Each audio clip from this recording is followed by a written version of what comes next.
গুলি করছে আর কি গুলি লাগছে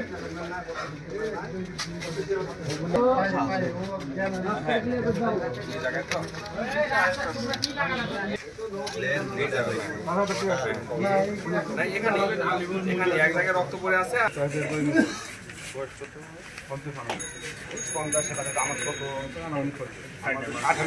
ছবিটা আছে রে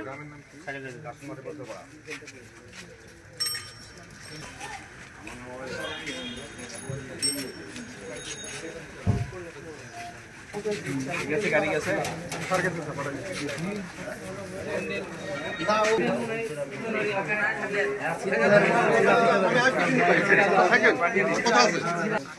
ঠিক আছে, আমি ফুটেজ দিচ্ছি আপনাকে, যাচ্ছি।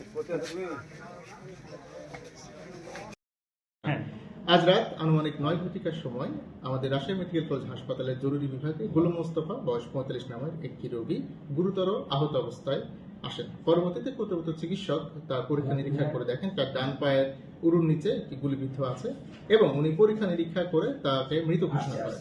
পরবর্তীতে তার লাশ ময়নাতদন্ত এবং আইনানুগ প্রক্রিয়ার জন্য মর্চুয়ারিতে প্রেরণ করা হয়।